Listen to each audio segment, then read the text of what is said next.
د تاریخ په اوږدو کې داسې ورځې شته چې نړۍ یې د تل لپاره بدله کړي، خو کمې ورځې به داسې وي چې د دویمې نړیوالې جګړې د پای په څیر به پرې د میلیونونو انسانانو برخلیک ټاکل شوی وي. دا جګړه د وسلو، وینو، ماتې، بریا، درد او هیلو یوه نه هېرېدونکې کیسه ده. دا د بشریت هغه شېبې وي چې انسانیت تر ازموینې لاندې راغی او نړۍ د اور لمبو ته وغورځېده.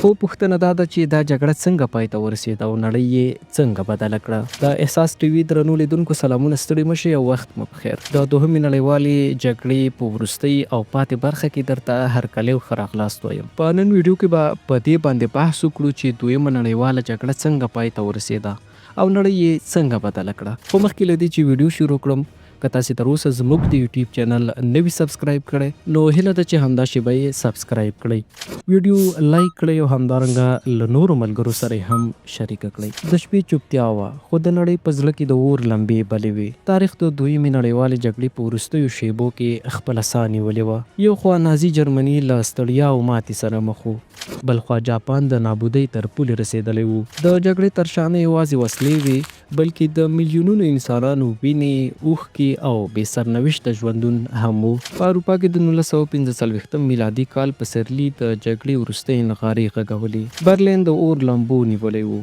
او د نازي جرمني واکمن اډولف هټلر د خپلې ماتې سره مخ و. د اپریل پر 10 هغه په خپل پټنځای کې ځان وواژه.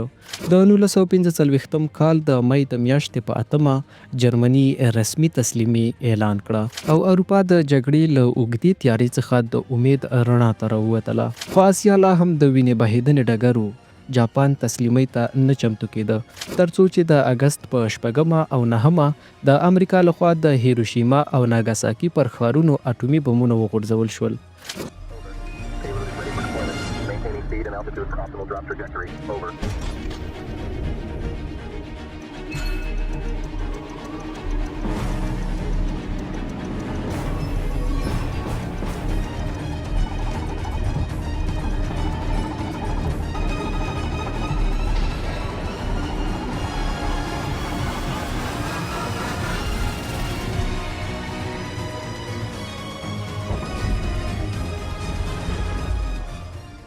ښارونه د ثانیو په حساب په کنډوالو بدل شول او د زرګونو خلکو ژوند د یو ځل ساه اخیستو په شیبه کې پای ته ورسېده. د 1945 کال د سپټمبر په 2 جاپان تسلیم شو او جګړه چې 6 کاله یې نړۍ لړزولې وه پای ته ورسېده.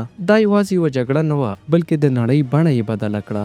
د جګړې وروسته نړۍ دوه برخې شوه، لویدیځ چې امریکا یې مشري کوله او ختیځ چې د شوروي اتحاد تر سیوري لاندې و. دا ویش د سړې جګړې پیل و چې نړۍ یې د کلونو لپاره د تاوتریخوالي، سیاسي شخړو او استخباراتي لوبو ډګر جوړ کړ. د جرمني پر زړه یو اوږد دیوال کښل شوی و چې جرمني یې پر 2 برخو تقسیم کړی و. ختیځ یې د شوروي تر واک لاندې و او لویدیځ د ډیموکراسۍ یوه نوې تجربه وه. جاپان چې د جګړې پر مهال یو تهاجمي ځواک و، د ماتې وروسته د سولې، اقتصاد او ټکنالوژۍ پر لور رهي شو. دا جګړه یوازې د دولتونو ترمنځ شخړه نه وه، دا د بشریت تر ټولو خونړۍ فاجعه وه. شاوخوا 70 میلیونه انسانان مړه شول چې له نیمایي زیات یې ملکي وګړي وو. د نازي جنایتونو، هولوکاست، بمباریو، قحطیو او نورو ناورینونو نړۍ د ویر پر ټغر کښېنوله. د دویمې نړیوالې جګړې پای یوازې د وسلو غلي کېدل نه و بلکې د یو نوي نړیوال نظم پیل و.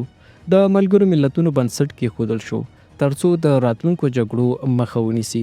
د اټومي وسلو خطر نړۍ ته یو تلپاتې پیغام ورکړ: که سوله ونه ساتل شي د نابودۍ تر غاړې رسېدل حتمي دي. نو ګرانو لیدونکو، د پایلې په ډول داسې ویلی شو چې دویمه نړیواله جګړه د بشریت په تاریخ کې د درد، قربانۍ، زړورتیا او بدلون یوه نه هېرېدونکې کیسه ده. دا جګړه د دې لپاره باید هېره نه شي چې موږ ته یادونه وکړي چې سوله یوازې یو انتخاب نه بلکې یوه اړتیا ده. نو ګرانو کتونکو، که دا کیسه مو خوښه شوې وي، مهرباني وکړئ زموږ د یوټیوب چینل سبسکرایب کړئ، ویډیو در سره حتما لایک کړئ او له نورو ملګرو سره هم شریکه کړئ. خپل نظرونه مو د تبصرو په برخه کې له موږ سره شریک کړئ. تر بیا او بلې ویډیو، ښې چارې، ښه وخت، الله مو مل شه.